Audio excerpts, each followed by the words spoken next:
We love East hip End hop. Toronto rapper Plaga is about to go on trial for the first degree unaliving of two women back in 2021 over at a house party. Now, this story unfolded about 4 years ago, like I said, back in 2021, during the pandemic when everything was all shut down. There was a house party that went down over in the Welland area, specifically Fort Erie, and everything unfolded from there. We know somebody knew something at that party, saw what happened. Please come forward. We could really use some closure.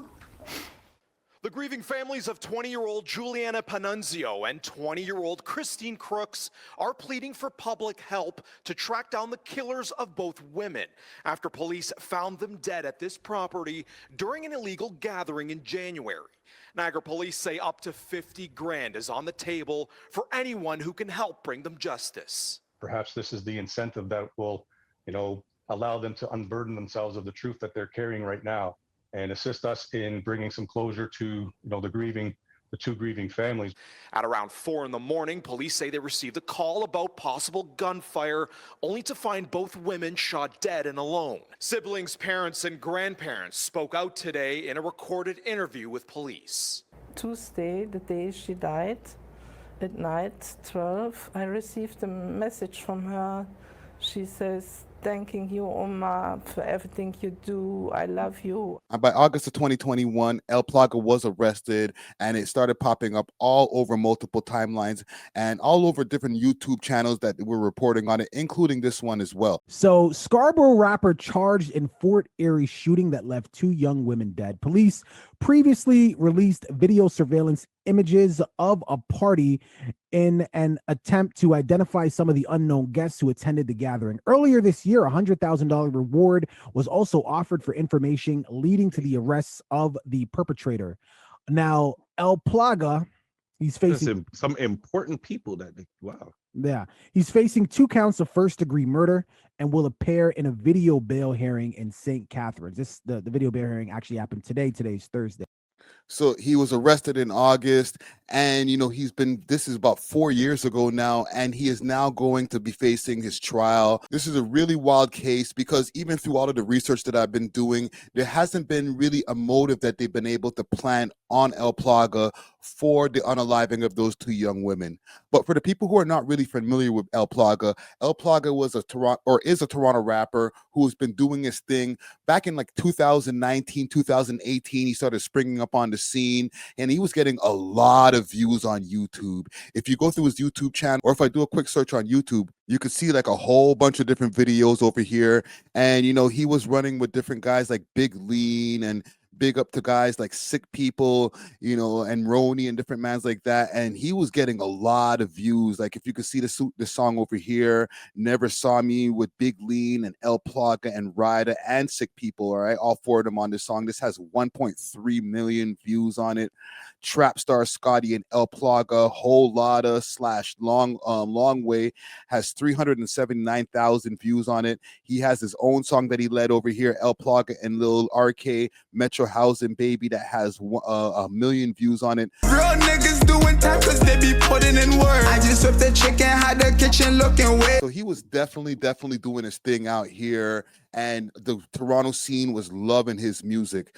But back when everything shut down, back in 2020, 2021, when everything shut down, that's when everything unfolded and the whole crazy event went down. Now, the story is up here on Reddit via Crime in the GTA, as well as Torontology and Torontologist. And the story is also available here on the Toronto Sun, but I don't know how much you could really take the Toronto Sun seriously when it comes to these news stories.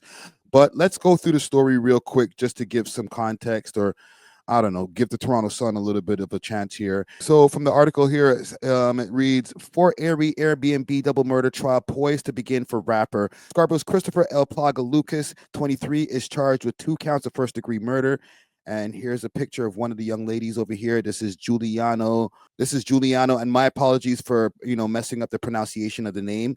Panunzio.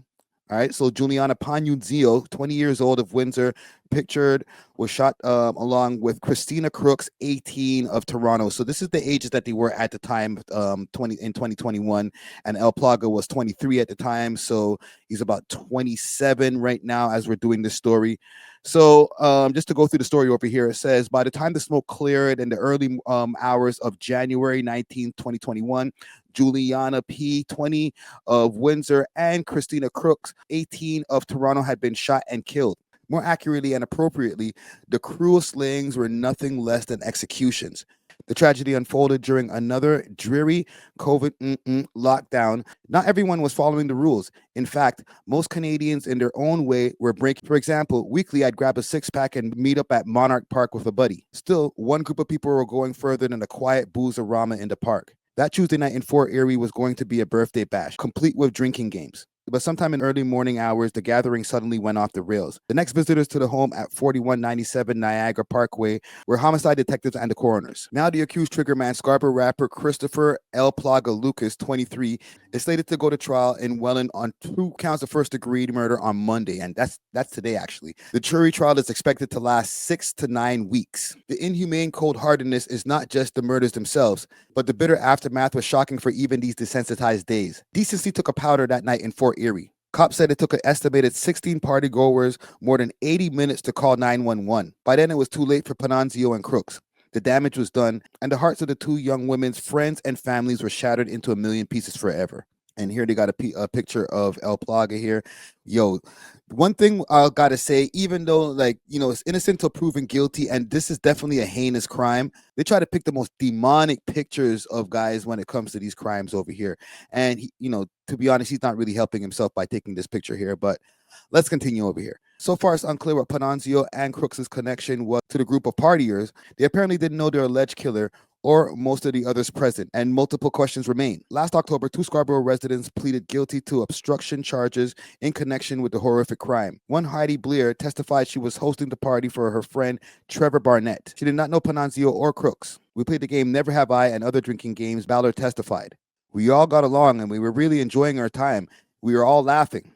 She added, I don't know what led up to the events of the disgusting crime, but just after 3 a.m., gunshots were heard at the party palace. Inside the faux chalet were the bodies of Crooks and Pananzio. In the lead up to the obstruction trial last October, a tapestry of lies and half-truths had been woven. Denial, false information, red herrings.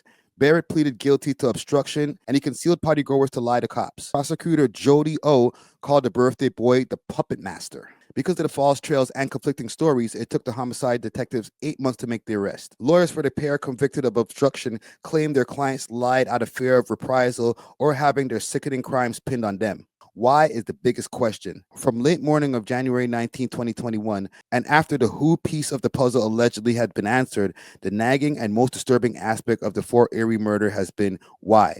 The motive has never been revealed or even hinted at. Detectives said that neither young women had any connection to the pair who went down for obstruction or their alleged killer. And it ends over here saying, and that's the most disturbing thing than anything.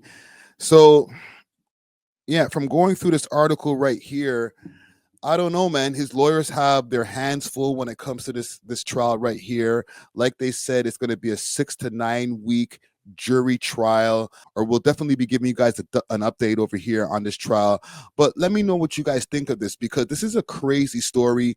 A party going on in the middle of the lockdown, a whole bunch of people having fun, and then all of a sudden a shooting happens at the party.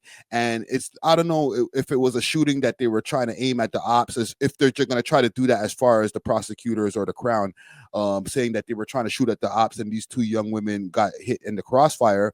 Or from what I'm seeing in the article here, they said it was an execution style shooting. So they went directly there, or what they're alleging is that El Plaga went to the party and he shot these two women. Without a motive, it's going to be pretty hard to pin. Like I'm saying, this is 4 years later. So, I'm sure that there's been a whole bunch of hearings along the way and pushing back the trial, getting all of the information as far as his lawyers getting all of the information. And I'm sure that he's very much lawyered up. Hopefully he's not trying to use legal aid when it comes to a case like this. But from the history that I know of El Plaga, as far as just seeing him in the rap game, I doubt that he's going to be using legal aid for this case. So We'll keep you guys posted as this trial unfolds. Let me know what you think about this in the comments below. Do you think El Plaga will be able to beat this case? Do you think he's actually guilty of this, first of all? And if you think that he's innocent, do you think that he'll be able to beat the case? Let me know in the comments below. I read all comments and try to respond to as many as possible. Make sure to hit that like button on the way out. We are off of this. Deuces. We love hip hop.